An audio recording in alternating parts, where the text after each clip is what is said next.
একটি বছর আমাদের ন্যায্য অধিকার থেকে বঞ্চিত করেছেন।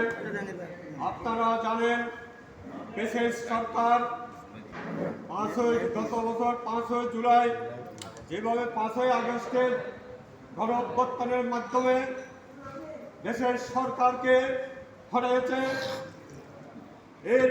এর পরেও বিএ কৌশল সেক্রেটারি বিশেষ সরকারের দোসর মোহাম্মদ নাসির উদ্দিন এখনো পর্যন্ত এই ইউনিয়ন অফিসকে দখল করে বসে আছে।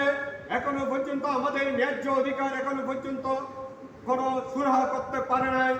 আজকে থেকে আমরা এখান থেকে হুঁশিয়ার করে দিতে চাই, আগামীতে নির্বাচনের যে সিদ্ধান্ত আসতেছে আপনারা ঐক্যবদ্ধভাবে থেকে আমাদের এই ন্যায্য অধিকারের জন্য নির্বাচনের যে কার্যক্রম আছে সেই নির্বাচনকে দুলিশ্বাস করতে না পারার জন্য আপনারা সবাই সজাগ থাকবেন।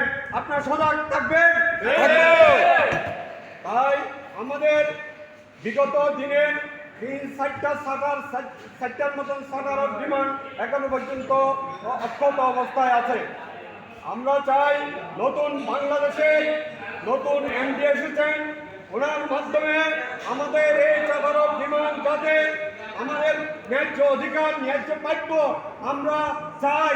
আপনারা আমাদের সাথে সহযোগিতা করে এই ন্যায্য অধিকার আমরা আমাদের এই নির্বাচনের মাধ্যমে ম্যান্ডেট দিয়ে 21% ভোট দিয়ে জয়যুক্ত করে আমরা চাই আমাদের এই ন্যায্য অধিকার আদায় করার জন্য।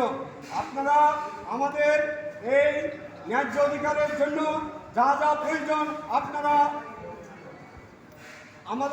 আমাদের সাথে সহযোগিতা করবেন এবং জসিম ভাইকে আপনারা হাতকে শক্তিশালী করে এই ন্যায্য অধিকার যেটা আমরা আদায় করতে পারি এই প্রত্যাশা রেখে আমি আমার বক্তব্য এখানে শেষ করলাম।